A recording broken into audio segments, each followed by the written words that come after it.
my travellings throughout the universe, I have battled against evil, against power-mad conspirators. I should have stayed here. The oldest civilization. Decadent, degenerate, and rotten to the core. Power-mad conspirators, Daleks, Sontarans, Cybermen. They're still in the nursery compared to us. 10 million years of absolute power. That's what it takes to be really corrupt. Take it easy, Doc. Doctor, these unseemly outbursts. Unseemly outbursts? Hi everyone, Tobias The Dead 123 here, and today I'm going to be doing another top 10 video. This is going to be the first of two top 10 videos, focusing on the villains of Doctor Who. So today we're going to be doing the one-off villains, you know, the villains which only appear once and really do have an impact. And I've just thought that showing a picture of when we get in the background of this is probably not the best idea. He's not on this list, but he was in more than one story, but you know, he's a villain, so I just stuck him here. But anyway, so yeah, top 10 one-off villains. So these are the villains that have only appeared in one story and really have made an impact. Unfortunately, there are only classic series villains on this, mainly because in the new series, the stories aren't long enough to kind of like sustain a really good villain and really develop them, which is unfortunate. Yeah, it's got, and the villains that are good are the ones that have appeared in multiple stories.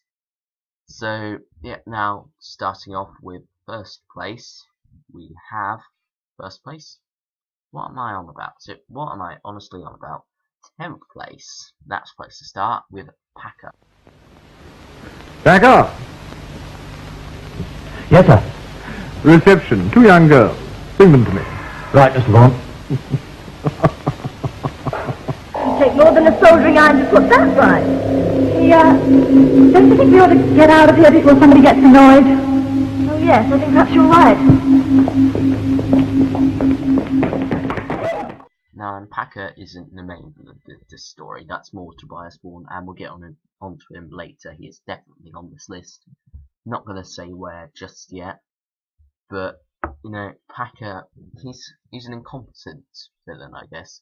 And while he's quite menacing in the first episode, he's still very funny through the next 7, because obviously the invasion is an 8-parter. And you think it would drag, but it doesn't. But anyway, off of the story, back onto Packer. I think him and Vaughan have brilliant interplay, but of course Vaughan is the better villain, so that's why he's higher up in this list. But Packer, nevertheless, is a great villain, very menacing. He does lose a bit of his menace as the story goes along, but nevertheless, he's very menacing and very funny as well. You know, it's hard to pull off that funny character who everyone shouts at and not kind of like ham it up and whatnot. But, you know, Peter Halliday, who plays Packer, manages to do it quite well. He's played quite a few other characters in Doctor Who, but this is probably the best and the one he's most remembered for. So now let's move on to 9th place, which is General Carrington.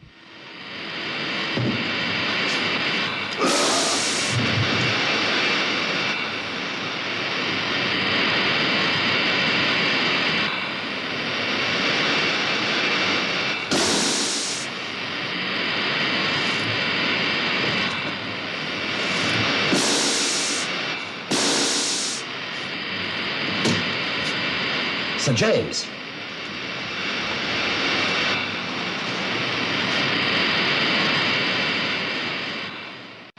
Okay, so then General Carrington is the main villain from the Masters of Death.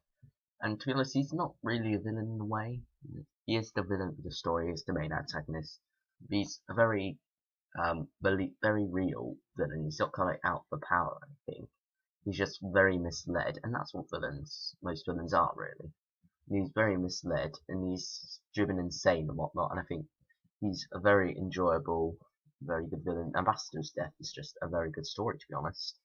So now let's move on to 8th place, which is the Chief Clown. No, Doctor! Well, you certainly don't waste any time. I had expected to see what the opposition was up to before I put myself forward for the talent contest. But since you insist... Oh, we do, but no doubt you'd like to get yourself prepared first. Oh, well, yes, I would. Well, let me show you and your charming assistant to your dressing room. Oh, thank you very much. Hey! Where did you find that earring? Are you a robot too? No. Pity. So tell me where you found it. After her. Now, I only recently saw The Greatest Show in the Galaxy. I just got it on DVD about a week ago now. And I watched it and it was absolutely incredible. And one of the stand-up performances of it was the actor who played the Chief Clown. I can't remember his name, but he was great in this. He is such a sinister villain. And I like how he's got that kind of like two sides to his personality. He's got that show voice, which is quite kind of high-end, as you'd expect from a clown. And it's got that more casual and more scary voice almost, when he's just kind of like speaking normal and quite deep. And it's just a very good, very terrifying villain, to be honest. And while his demise, which I won't go into too much detail, is a bit of a disappointment, nevertheless, he is a great villain. And yeah, so now let's move on to seventh place? Yeah, seventh place, and that is Topsail of the Aztecs. Let her instead be taught respect for your customs. I will take her to the seminary. So be it, Ortlock. The great spirit of Yetaxa has spoken. No. No, this is not Yetaxa. This is a false goddess! And I shall destroy her. The most memorable villain from the early years of the TV series. Topsail is quite a villainous character, you know, he's very shifty, he's the butcher of the Aztecs, and he's just a very creepy villain, I feel. And yeah, I think the Aztecs itself is a great story, it's got loads of different stuff going on in it, and yeah, he's just a really good villain. So now let's move on to a joint 5th and 6th place, and that is two characters from the same story. They are quite different characters, Shara's Jack and Morgus. Jack, where's the Spectrox? Morgus. You take one more step, and we shoot. You think bullets could stop me now? You stinky awful Morgus! Look at me! Look at me!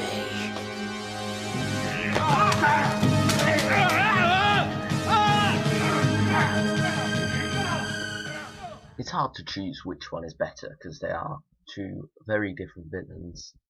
And you know, start with Morgus, he's just very villainous, very greedy, he's out for his own greed, he's out for himself, that's all there is to him. And he's arguably more villainous of the two, because Charishchek is more the victim here of him, and Morgus just steps on everyone in his way. He's very slimy, very villainous, and just overall incredible.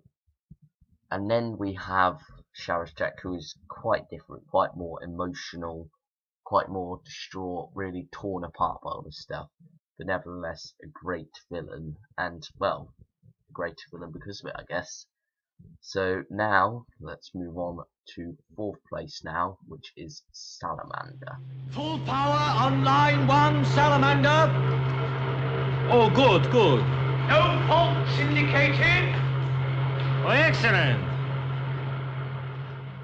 It's hard to believe that it's been over a year since the Web of Fear and the Enemy of the World were found, but one of the things that discovery did bring us was Patrick Troughton in the role of Salamander. Now, kind of like the dual role thing disappeared. It was also used in a William Hartnell story, The Massacre, but you know, it sort of disappeared after the Enemy of the World, and you know, it's quite a shame. I thought it would have been nice to have kind of like that token story where the actor playing a doctor also plays the villain, but nevertheless, you know, here it's great, and you really do get the feeling that this isn't the Doctor, this is a completely different character. Patrick Troughton sells that in his acting, it is a totally different character. So yeah, that's one of the reasons why he's such a great villain. So now let's move on to 3rd place, which is Magnus Grill, also known as Wing Chiang. I owe you my life, Doctor. Thank you. Time to thank him when we're out of this. Doctor, I offer you a proposition. Not now, Grill, we're busy. I will spare your lives, you and your friends, if you leave now. Well, that's very magnanimous of you, Magnus. Then get up and leave. What? With your trigger-happy little friend out there, no thanks. Now, I had a bit of a hard time choosing between this and second place, and you'll see why in a minute when I reveal second place. But first, let's have a quick little talk about Wing Chiang, or Magnus Grill rather. He's a great villain. I love the whole Victorian setting of the story. I think Magnus Grill works very well in that. The idea behind him or whatnot, and the idea of how desperate he is. It really comes across in performance, and it's just overall a great villain. And I guess you could argue that it's not a one-off villain, because Magnus Grill has appeared in The Butcher of Brisbane, which is a Big Finish story, but I'm only recounting the TV stories in this. So he is technically a one-off villain in that sense. So now let's move on to second place, which is Harrison Chase. Miss Smith will be our subject, like so. No! Fetch some clamps, Keeler. Well, you can't, it's inhuman. I don't care. I must know what happens when the crinoid touches human flesh.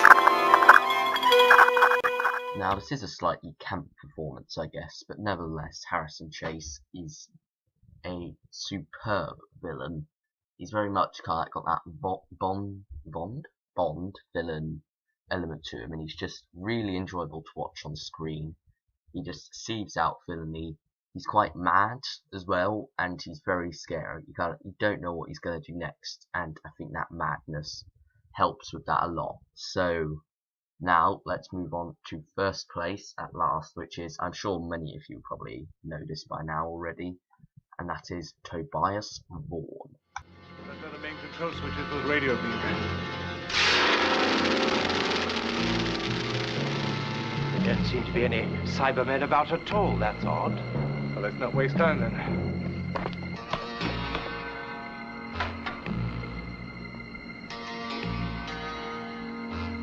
Look behind you!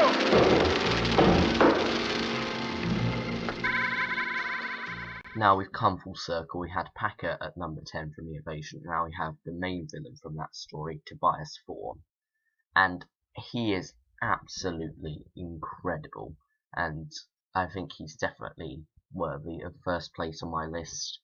He's just such a he oozes villainy. He has that suave sense about him, similar to Roger Delgado's Master. You feel almost disappointed that he's a villain because he feels quite nice at first, but underneath that there's this kind of evil sense, and he keeps his calm a lot as well. But then there are moments when he absolutely flips out, and he's just incredible. So that's first place, and that was my top 10 one-off villains list.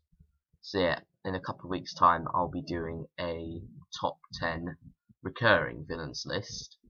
So thanks for watching everyone. Sorry this video took so long to get out. I know it's been quite a long time, but tomorrow hopefully will be the review of Mummy on the Orient Express. So thanks for watching everyone, and I'll see you all next time. Bye everyone.